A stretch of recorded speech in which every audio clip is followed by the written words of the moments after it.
வருகின்ற சட்டமன்ற தேர்தலில் ஆட்சி செய்து கொண்டிருக்கின்ற திமுக அரசை வெளியேற்றுவோம். நீங்க இங்க வந்திருக்கிறீங்க, உங்க ஒவ்வொரு மனசுலயும் இந்த கண்ணு வேணுமா இந்த கண்ணு வேணுமா என்ன சொல்லுவீங்க? 2 கண்ணு வேணும் தானே சொல்லுவீங்க.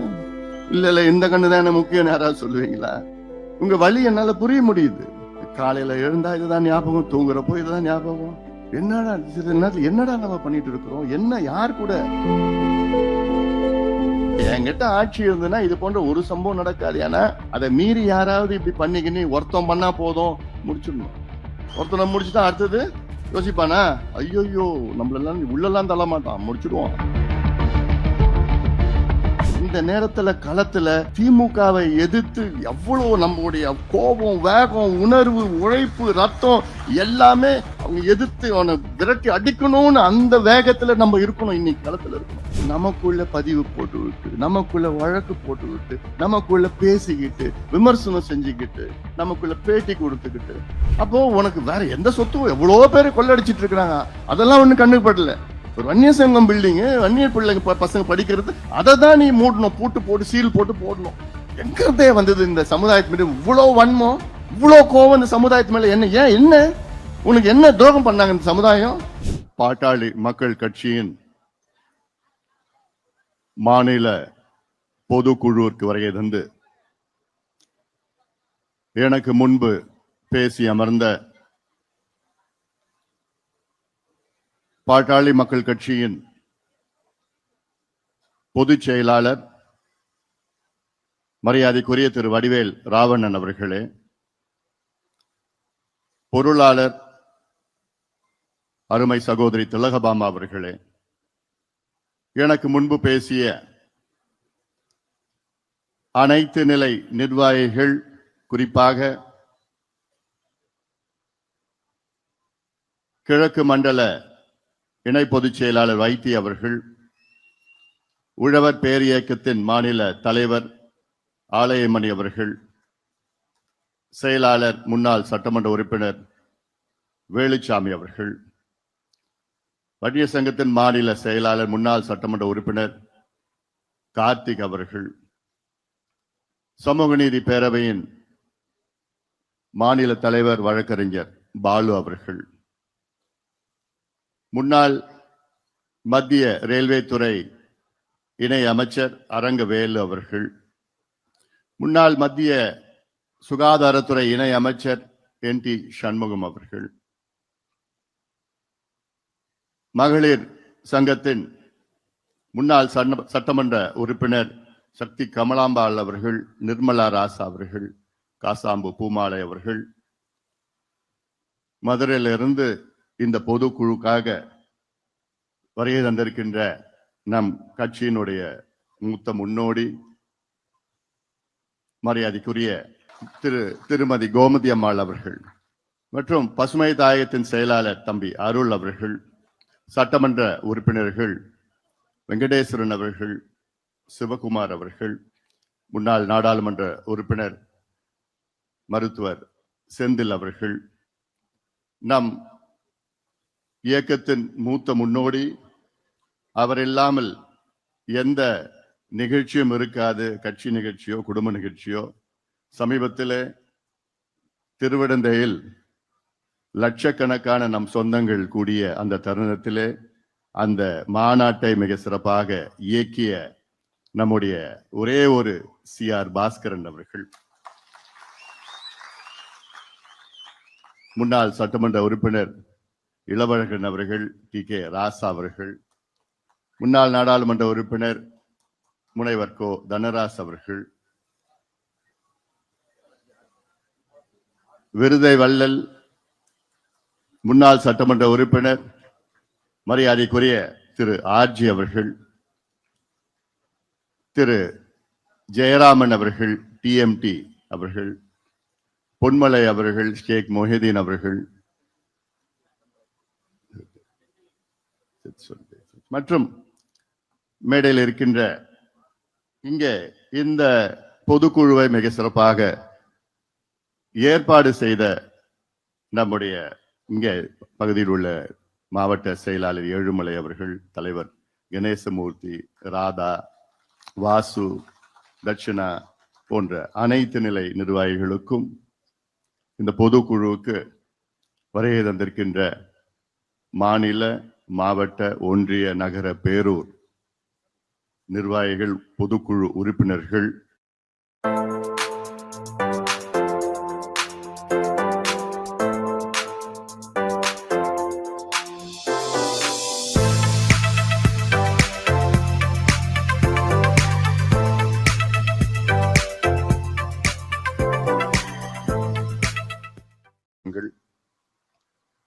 உங்கள் அனைவரையும் மீண்டும் ஒரு முறை நான் அன்போடு வணங்கி வரவேற்கின்றேன்.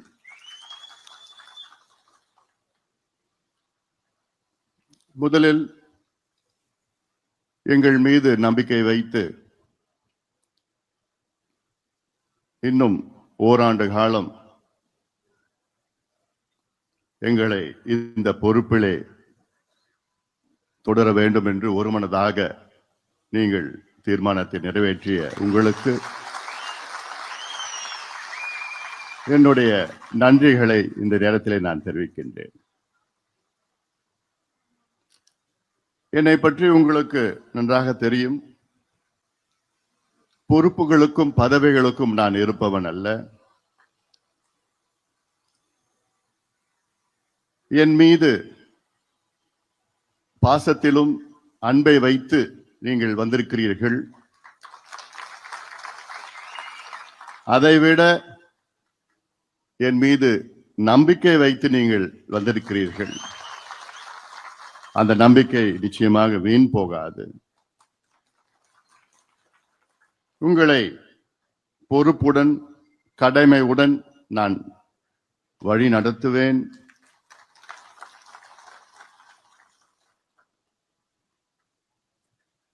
நம்முடைய இனமான காவலர், சமூக நீதி போராளி மருத்துவர் ஐயா அவர்கள் நம்முடைய வழிகாட்டி. அவர்தான் எல்லாம். நம் இயக்கம், நம் கட்சி, இந்த சமுதாயம், அவருடைய கொள்கைகளை நாம் பின்பற்றுகின்றோம்.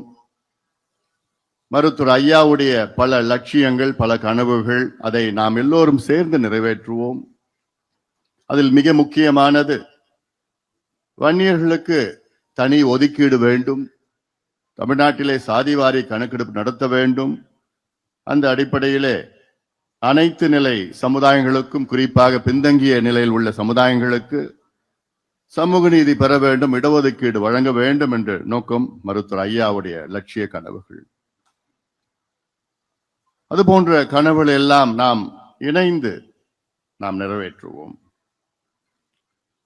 இந்த பொதுக்குழுவிலே பல தீர்மானங்கள் நிறைவேற்றப்பட்டது. அதில் முக்கியமான தீர்மானம் அரசியல் தீர்மானம். இந்த அரசியல் தீர்மானத்தில் முக்கிய முடிவை நாம் எடுத்திருக்கின்றோம். அதில் ஒன்று தெளிவாக இந்த தீர்மானம், இந்த பொதுக்குழு வாயிலாக நாம் சொல்லியிருக்கின்றோம்.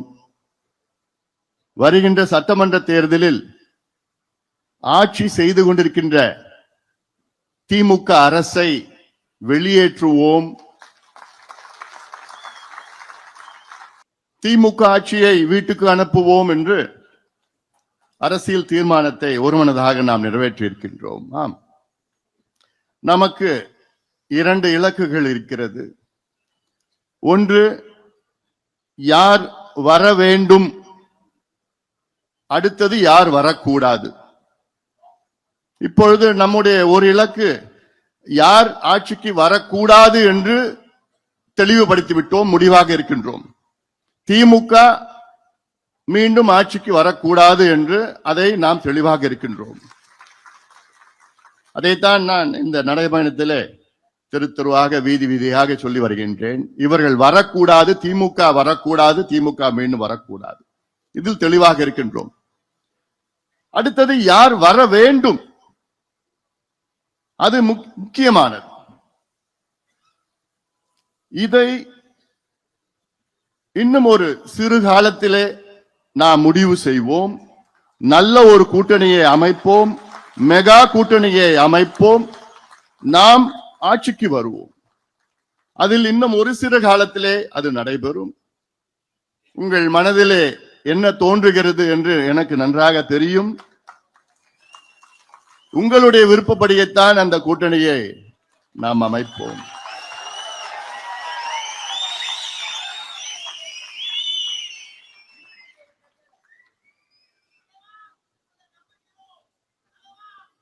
ஒரு எனக்கு முன்பு பேசியவர்கள் ஒரு சிலர் சொன்னார்கள், தமிழ்நாட்டில் நம்முடைய வாக்கு விகிதம் 6 விழுக்காடு 7 விழுக்காடு. ஆனால் அந்த நேரத்தில் நாம் கூட்டணிக்கு சென்று ஒரு காரணத்தால் தான் அவ்வளவுதான் நாம் பெற முடிந்தது. அதற்கு ஒரு எடுத்துக்காட்டு, இப்போ இந்தியாவிலே தேசிய அளவில் மொத்தம் 100 விழுக்காடு எடுத்துக்கொண்டால் திமுக அதில் 1.25 விழுக்காடு வாக்குகளை தான் திமுக பெற்றிருக்கிறது. தேசிய அளவில் நீங்கள் பார்த்தீர்கள் என்றால் திமுக வெறும் 1.25 வாக்குகள் தான் பெற்றிருக்கிறது, 1.25% வாக்குகள் தான் பெற்றிருக்கிறது. ஆனால் ஒரு மாநிலத்தை ஆளுகின்ற திமுக 40 எம்பிக்கள் வெற்றி பெற்றிருக்கிறது. ஆனால் இந்த சதவீதத்தை பற்றி பெரிதாக நீங்கள் அதை மனதில் வைத்துக் கொள்ள வேண்டாம். அதேதான் பாட்டாளி மக்கள் கட்சியும் 6 விழுக்காடு 7 விழுக்காடு என்றால் நம்முடைய வாக்குகள் நெருக்கத்தில் இருக்கிறது.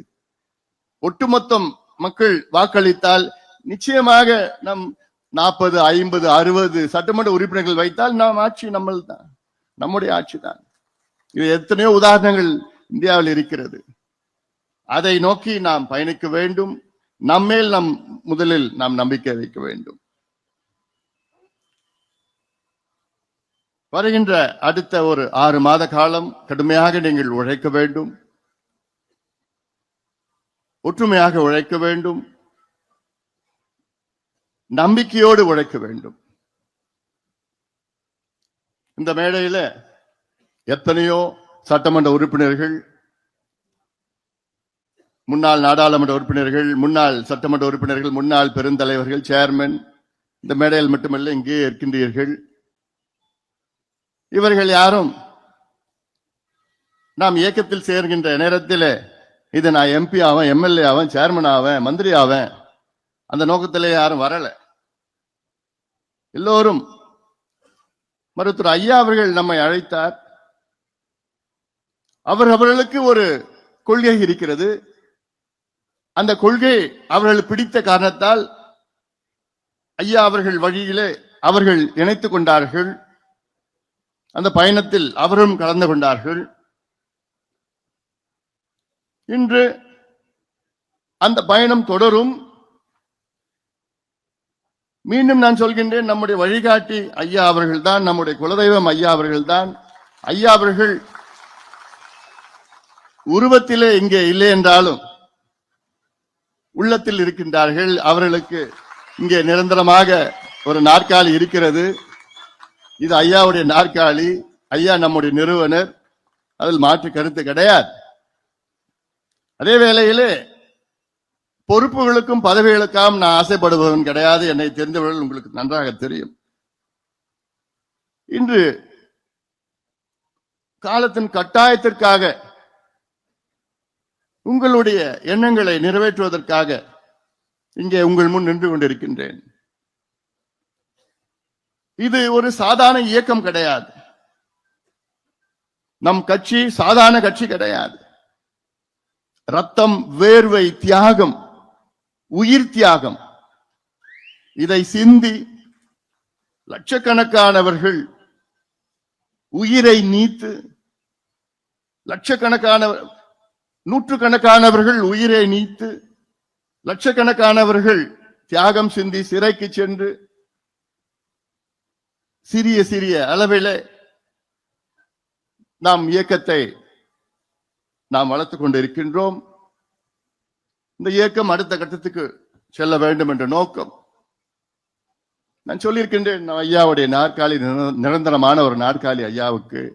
ஐயாவுடைய நாற்காலி இது. ஐயா எப்போனா இங்க நாற்காலிக்கு வரலாம், நிச்சயமாக வருவார் என்ற நம்பிக்கை எனக்கு இருக்கிறது. சில நேரத்தில் சாமி கொஞ்சம் கோபம் வந்துடும். அப்போ என்ன பண்ணணும், திருவிழா எடுப்போம், நெருப்பு மிதிப்போம், என்னென்னமோ காவடி எடுப்போம், என்னென்னமோ செஞ்சிட்டு இருப்போம்.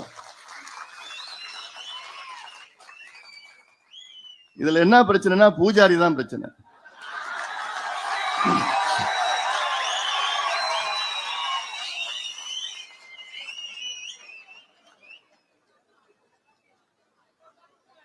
நம்ம என்னென்ன செய்யறோமோ செய்யறோம், சாமிக்கு என்னென்ன வழிபாடு செய்யறோமோ செய்யறோம். ஆனா அந்த பூஜாரி இடையில கொஞ்சம் தடை. அதேதான் இன்னைக்கு ஐயா அவர்கள் ஒரு தேசிய தலைவர், ஒரு சாதனையாளர், ஒரு சமூக சீர்திருத்தவாதி, சோசியல் ரிஃபார்மர். ஒரு சமூக சீர்திருத்தவாதி என்பது இந்தியாவிலே அதாவது மொத்தத்துல ஒரு 5 பேர் 6 பேர் தான் இருந்திருப்பாங்க. இப்படிப்பட்ட யாரும் இருக்கிறது கிடையாது. 6 இடஒதுக்கீடுகளை பெற்று தந்தவர். நமக்கெல்லாம் அரசியல் கற்றுக்கொண்டது, சமூக நீதி என்றால் நமக்கெல்லாம் பாடம் கொடுத்தது, கற்றுக் கொடுத்தது ஐயா அவர்கள் தான். ஆனால் இன்றைக்கு ஐயா அவர்களால் இந்த இயக்கத்தை, நம் கட்சியை நிர்வகிக்க அதில் ஒரு சூழல் இருக்கிறது. இது சில செய்திகள் என்னால் வெளியில் சொல்ல முடியாத ஒரு சூழல். அந்த காரணத்துக்காகத்தான் நான் ஒன்னும் ரொம்ப பிடிவாதக்காரன் கிடையாது. நான் சொல்றது நம்ம எல்லாம் சேர்ந்து செய்யலாம்.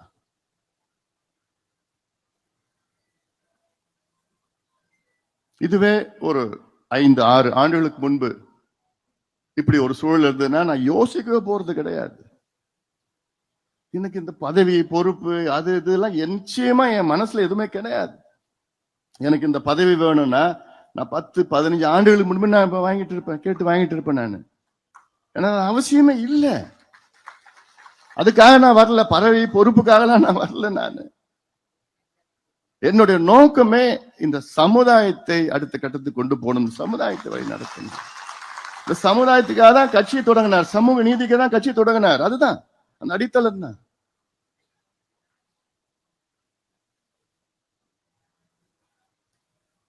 இன்னைக்கு ஐயாவை சுத்தி இருக்கின்ற ஒரு சில சுயநலவாதிகள் என்னன்னு சொல்றதுன்னு தெரியல. இல்ல குள்ளநெறி கூட்டமா, தீய சக்திகளா, பூஜாரியா,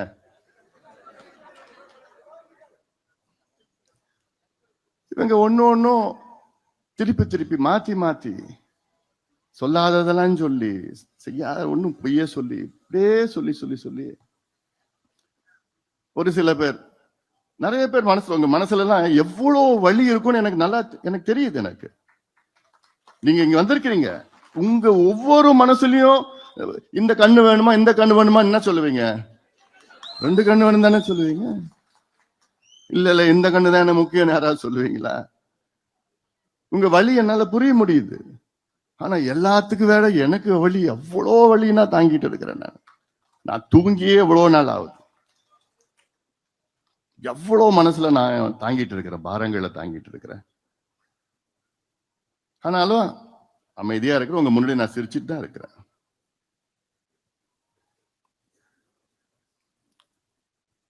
ஏன்னா ஒரு தலை பக்கமா செய்திகள் வெளியில வந்துட்டு இருக்குது. தினம் ஏதாவது ஒரு செய்தி, தினம் நம்மளை பத்தி, என்ன பத்தி, இப்படி பண்ணிட்டான், இதை செஞ்சுட்டான், அப்படி செஞ்சுட்டான். ஆனா அதை மறுத்தோ அதை பத்தி பேசி அப்படி பண்ணனா அது அப்படி நானும் அதை பத்தி தான் பேசினேன். அப்புறம் ஐயா பேரு கெட்டு போயிடும். நம்ம இயக்கம் நம்ம சமுதாயத்திற்காக எல்லாத்தையும் நான் தாங்கிட்டு தான் இருக்கிறேன். அதனால 2 பேரும் சேர்ந்து போட்டதானே சண்டை. அது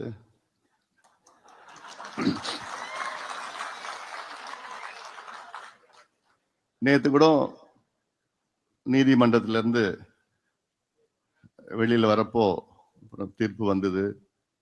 எனக்கு சுத்தமா மகிழ்ச்சி கிடையாது, சந்தோஷம் கிடையாது, வருத்தம். எனக்கு மனசுல அவ்வளவு வலியோட தான் அந்த தீர்ப்பை நான் எதிர்கொண்டேன். நான் பாலு எனக்கு ஃபோன் பண்ணி சொன்னப்போ, ஐயா நமக்கு நடத்தலான்னா, அப்படியா சரி, அவ்வளவுதான். யாருக்கு எதிர்த்து தீர்ப்பு? யார் எதிர்த்தியா அந்த தீர்ப்பு? நமக்குள்ளே ஒரு தீர்ப்பா? நமக்குள்ளே எதிர்த்து ஒரு தீர்ப்பா? அது ஒரு தீர்ப்பா? அதனால இது நமக்கு ஏதோ வெற்றி அப்படிலாம் நிச்சயமா என்ன பொறுத்த வரைக்கும் வெற்றி கிடையாது.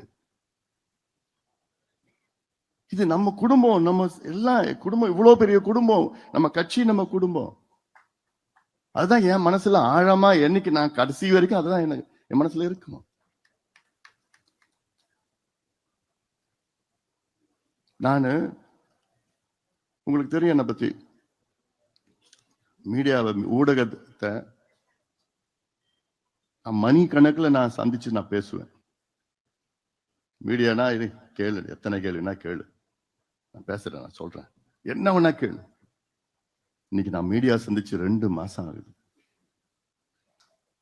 ஏன் என் வாயில ஏதாவது ஒண்ணு பிடிங்கி அதை திருப்பி திருப்பி திருப்பி திருப்பி போட்டுட்டு இருப்போம், ஒண்ணுமே இருக்கு. ஆனா இதே மீடியா, நானும் நடக்கிறேன், திருப்போரூர்ல நடக்கிறேன், செங்கல்பட்டுல நடக்கிறேன், உத்தரமேரூர்ல நடக்கிறேன், கும்மிடிப்பூண்டியிலையும் திருவள்ளூர்லயும், அதெல்லாம் போட மாட்டாங்க, போடுறாங்க. ஆனா அதுக்கு அதெல்லாம் அவங்களுக்கு முக்கியத்துவம் கிடையாது. திருப்போரூர்ல, திருவள்ளூர், அது கும்மிடிப்பூண்டி பகுதியில் பாவம் அந்த மக்கள் 1704 ஏக்கரை இழக்கிறாங்க. அதுல ஒரு அம்மா, நான் போயிட்டு வந்து அடுத்த நாள் அந்த அம்மாவுக்கு ஹார்ட் அட்டாக் வந்து இறந்துட்டாங்க. அந்த என் நிலம் 3 ஏக்கர் தான், இறந்துட்டாங்க. ஐயோ என் நிலத்தை எடுத்துக்கிறாங்க, என் நிலத்தை. இதெல்லாம் செய்தி கிடையாது. ராணிப்பேட்டைக்கு போறேன், அங்க ஆயிரக்கணக்கான மக்கள் தினம் அந்த குரோமியம் கழிவுகளை நிலத்தடி நீர் மூலமா குடிச்சிட்டு இருக்கிறாங்க, சுவாசிச்சு இருக்கிறாங்க.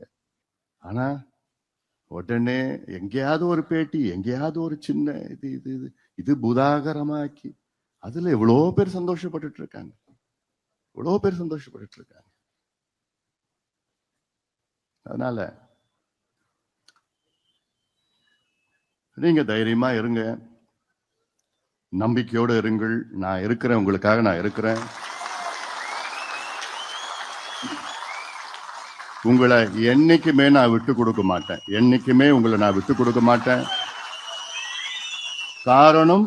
காரணம் நீங்கள் போராளிகள், ஒவ்வொருவரும் நீங்கள் போராளிகள்.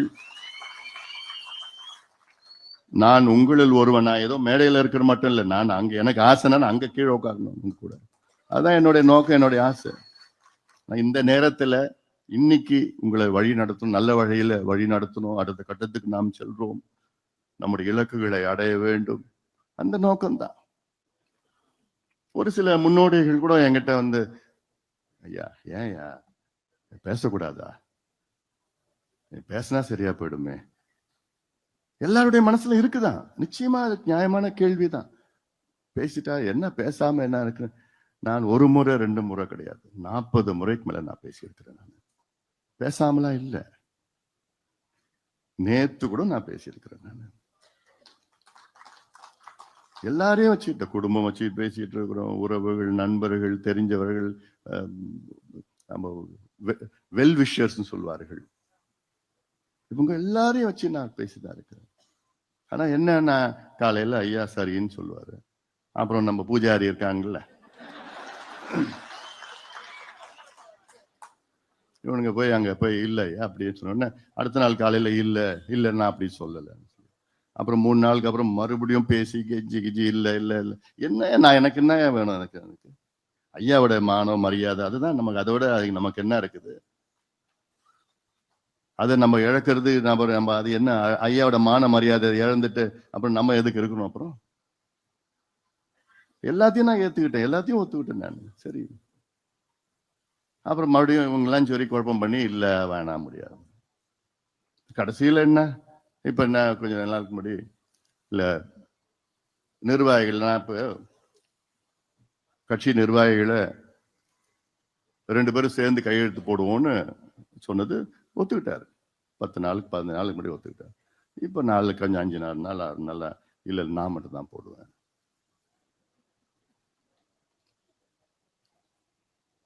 அது நான் என்னால நிச்சயமா ஒத்துக்க முடியாது. நிச்சயமா ஒத்துக்க முடியாது. ஏன்னா அது உள்ள நான் போக விருப்பம் இல்லை எனக்கு. அது எனக்கு எல்லாமே சேர்ந்து பண்ணணும். அது ஒரு கட்சி, ஒரு இயக்கம். சில பேர் சொன்னாங்க மேடையில கூட, நிரந்தர தலைவர். எந்த இயக்கத்துக்கும் நிரந்தர தலைவர் கிடையாது, நிரந்தர நிறுவனர் தான் தலைவர். என்பது நீங்க முடிவு பண்ணுறது தான், பொதுக்குழு முடிவு பண்ணதுதான் தலைவர். நீங்க யாரு முடிவு பண்றீங்களோ அவங்க தான் தலைவர். நம்ம கட்சி ஜனநாயக கட்சி. இதுல அப்பா நீ தான் தலைவர், நீ தான் பொதுச் செயலாளர், நீ தான் பொருளாளர், நீ தான், அதெல்லாம் இல்ல. நம்ம கட்சி டெமோக்ராட்டிக் பார்ட்டி, பொதுக்குழு. நீங்க தான் நம்ம கட்சியினுடைய பலம். நீங்க தான், you are the most powerful people in the party. பொதுக்குழு நீங்க முடிவு பண்ணாதான். நீங்க கடந்த முறை என்னை தேர்வு செய்தீர்கள், 3 ஆண்டு காலம் எனக்கு கொடுத்தீர்கள். இன்று இன்னும் 1 ஆண்டு காலம் எனக்கு மீண்டும் தலைவர் பொறுப்பை நீங்கள் கொடுத்திருக்கிறீர்கள்.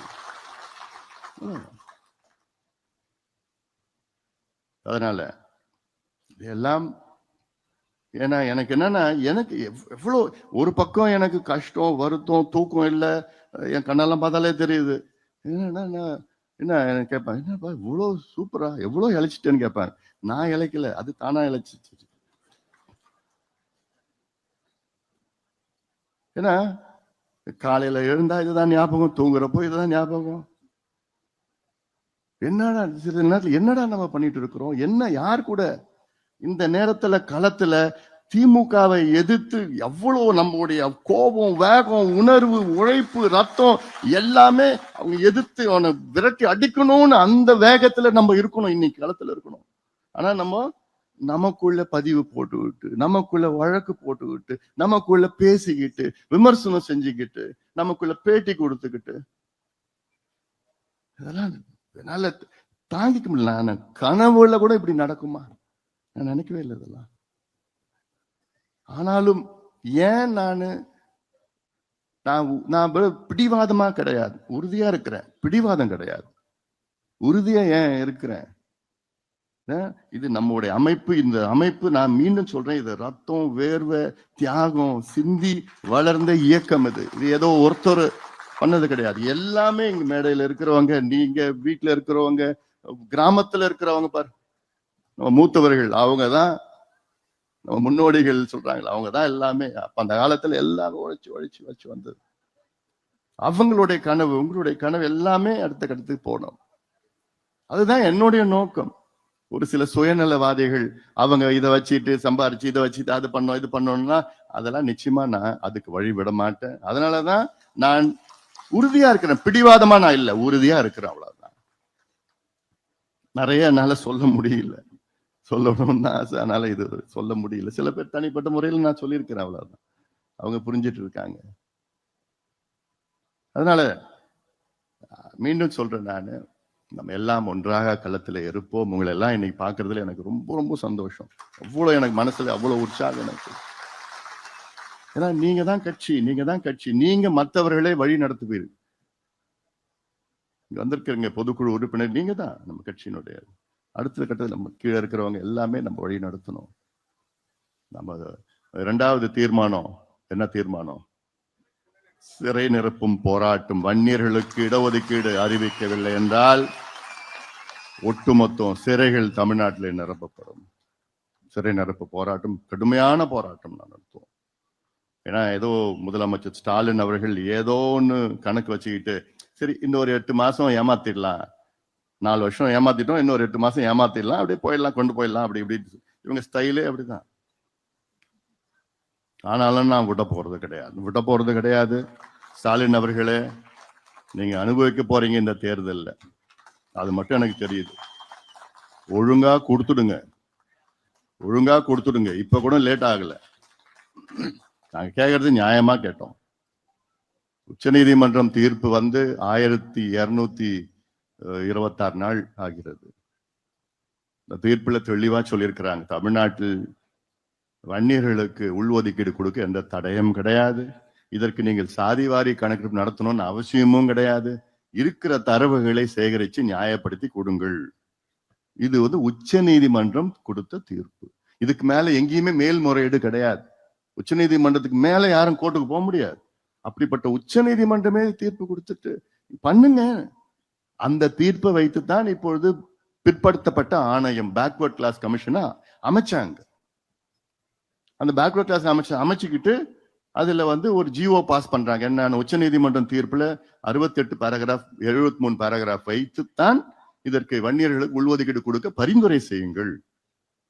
எவ்வளவு நாள்ல? 3 மாசம்.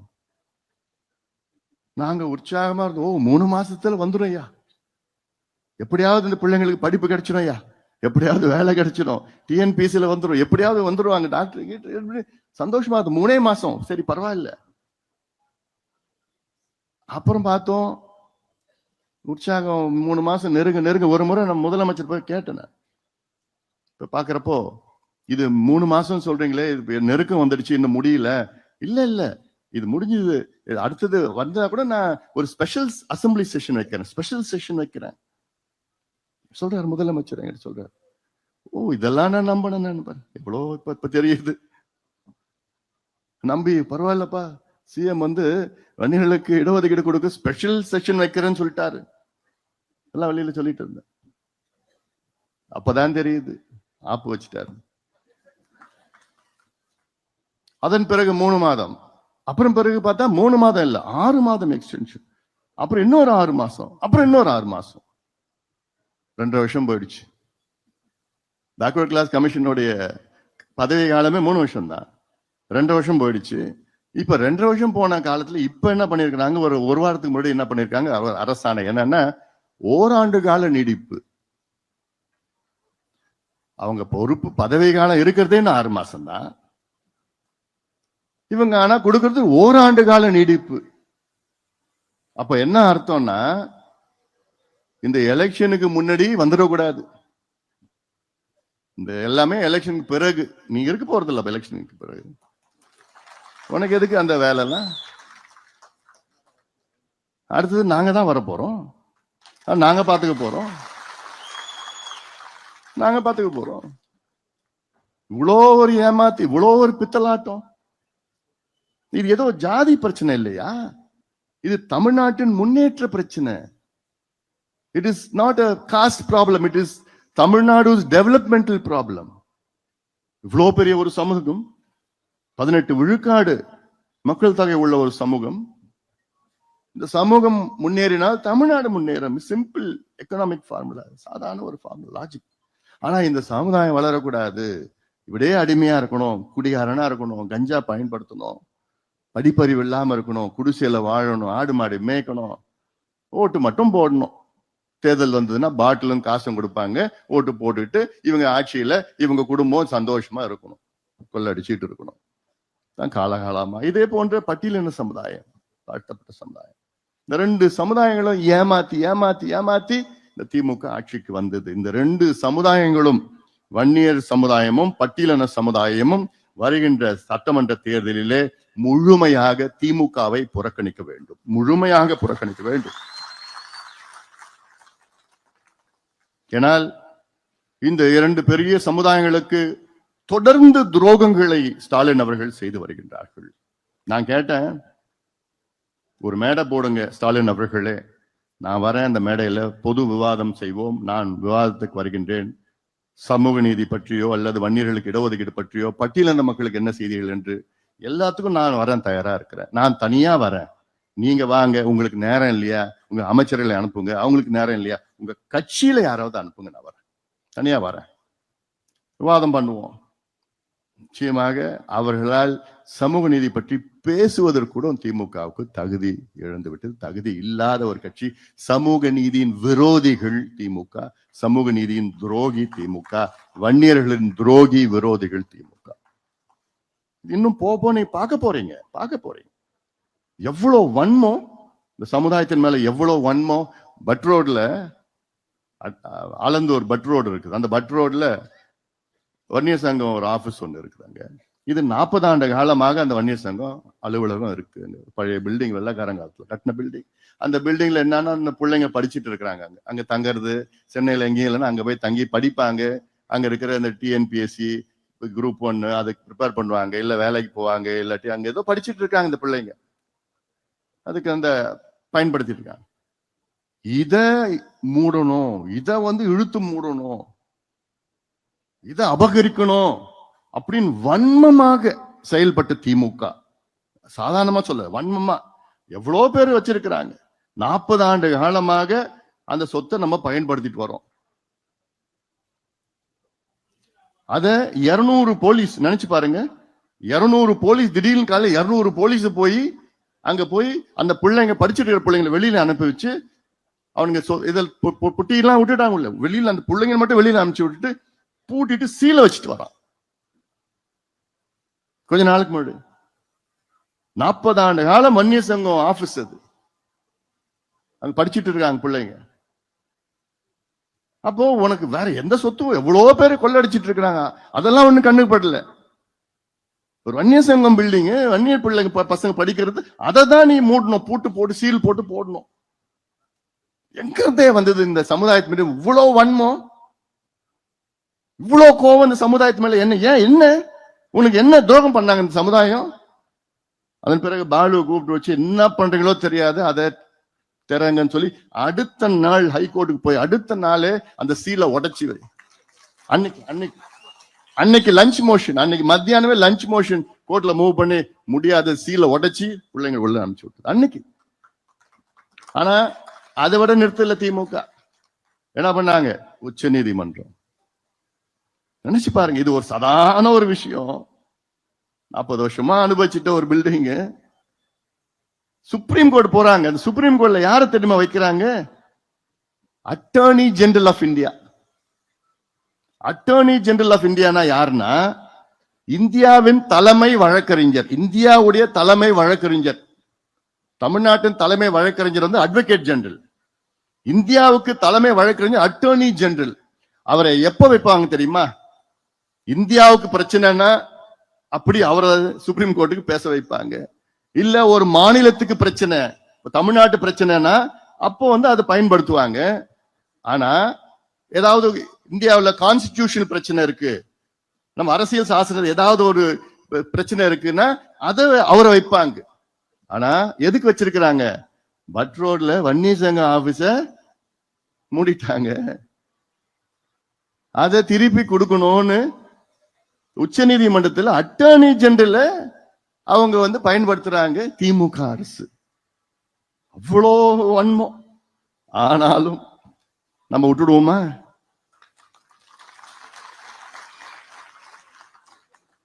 நம்மளும் வச்சோம். யாரு? ஒரு நல்ல அட்வொகேட், அவ்வளவுதான் நம்மளால முடியும். ஏன்னா நியாயம் நம்ம பக்கம் இருக்கு. 4 நாளுக்கு முன்னாடி பாலு டெல்லிக்கு அனுப்பிச்சு விட்டேன், போனார், சுப்ரீம் கோர்ட்டு போனாரு. இன்னும் கொஞ்சம் ஒரு சீனியர் அட்வொகேட், அவ்வளவுதான். அவரை வச்சு சுப்ரீம் கோர்ட்ல தெளிவா சொல்லிட்டாங்க, இது ஸ்டேட் கவர்மெண்ட் தான், இல்ல டெம்பிள் போர்டா, இல்ல கண்டோன்மெண்டா, இது எதுவும் தெரியாது. தெரிகிற வரைக்கும் வன்னியர் சங்கம் கிட்டே இருக்கட்டும்.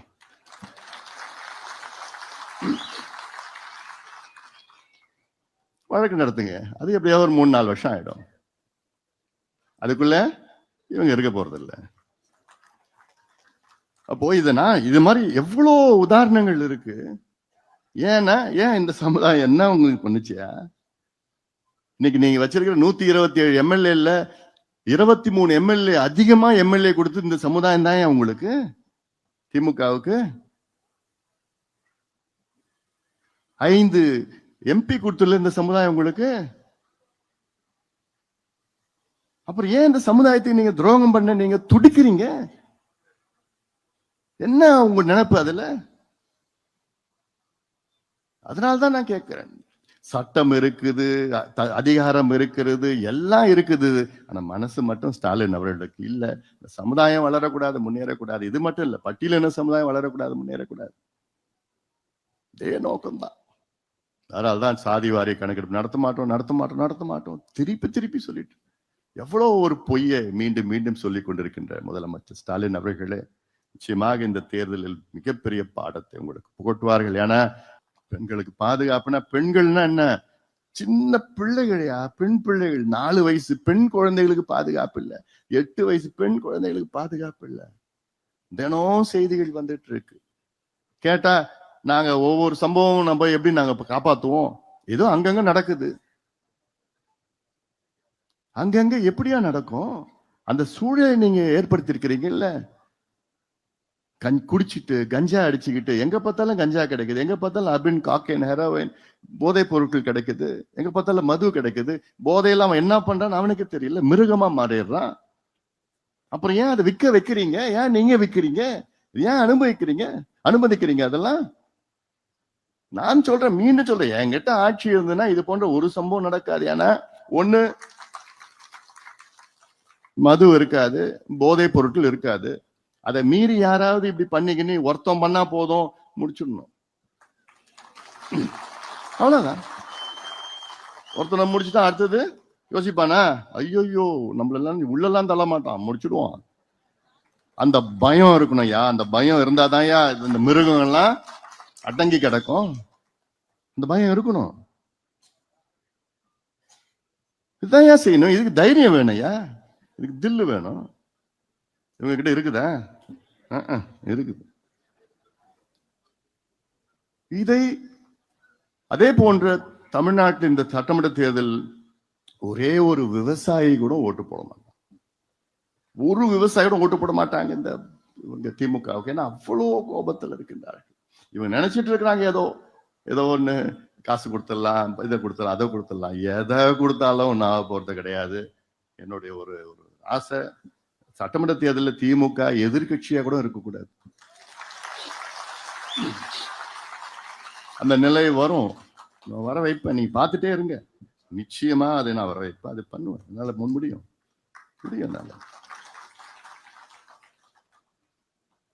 அதில் வியூகங்கள் இருக்கிறது. அது வியூகங்களை வகுத்து அதை செயல்படுத்துவது நீங்கள் தான். உங்களை நம்பிதான் இதெல்லாம் நான் பேசிட்டு இருக்கிற மேடையில, புரியுதா? உங்களை நம்பிதான் நான் பேசிட்டு இருக்கிறேன். அதனால நீங்க தான் அதெல்லாம் செய்யணும். நீங்க தான் அதை செய்து அதை முடிக்க வேண்டும்.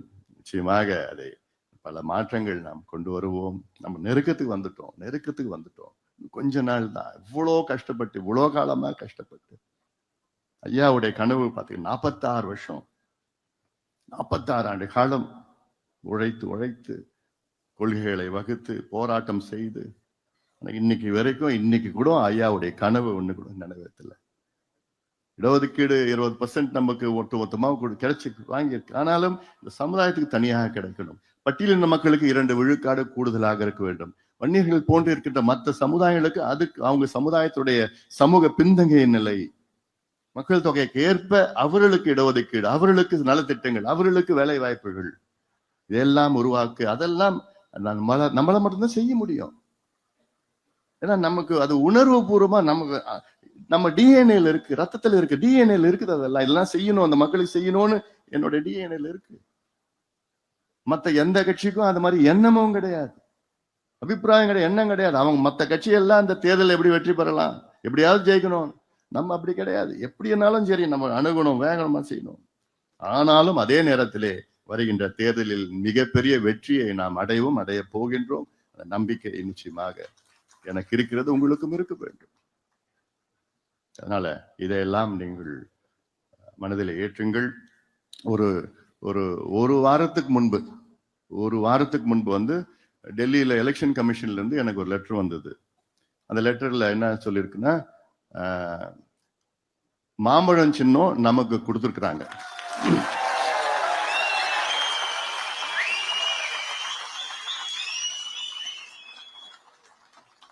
டிநகர், என்னுடைய டிநகர் ஆஃபீஸ் 10th எலக்ட்ரி டிநகருக்கு அந்த லெட்டர் வந்து அதை நமக்கு மாம்பழம் சின்னம் நம்ம கொடுத்துருக்குறாங்க. அந்த மாமணி சின்னத்தை பயன்படுத்தி நம்ம பீகார் சட்டமன்ற தேர்தல், தமிழ்நாடு சட்டமன்ற தேர்தல், பாண்டிச்சேரி சட்டமன்ற தேர்தலில் நம்ம போட்டியிடலாம்னு சொல்லிட்டு நம்ம கொடுத்துருக்காங்க.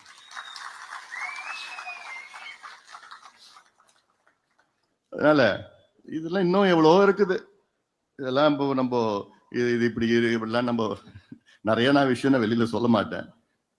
அதனால அன்றாடம் நடக்கும். அது என்ன நடக்கணுமோ சரியா நடக்கும். மீண்டும் நான் சொல்றேன், நம்ம இவங்க நமக்கு போட்டி, இவங்க நம்ம எதிரி, அதெல்லாம் நம்ம எதுவுமே கிடையாது. எல்லாம் நம்ம எல்லாம் என்னுடைய ஆசை விருப்பம் எல்லாம் ஒன்னா சேர்த்து நம்ம பண்ணணும். அந்த நோக்கம் விருப்பம் நமக்கு சின்ன ஒரு இடத்துல பலவீனமா இருக்கக்கூடாது. எல்லாம் வாங்க எல்லாம் வழி நடத்தி எல்லாம் ஒன்னா சேர்ந்து நம்ம ஒற்றுமையா செய்ய வேண்டும் என்ற நோக்கம், அந்த எதிர்பார்ப்பு தான் என்னிடம் இருக்கிறது. மீண்டும் சொல்கின்றேன், அந்த பிடிவாதத்திற்கு நான் பிடிவாதக்காரன் கிடையாது, நான் உறுதியானவன். ஆனா பிடிவாதக்காரன் கிடையாது. யாராவது சொல்லி பேசி கன்வின்ஸ் பண்ண நான் கன்வின்ஸ் ஆயிடுவேன். இன்னைக்கு இருக்கிற சூழல் அப்படிப்பட்ட சூழல் இருக்கிறது. அதனால மீண்டும் பல செய்திகளை என்னால வெளியில சொல்ல முடியாது, சொல்ல போறதும் கிடையாது.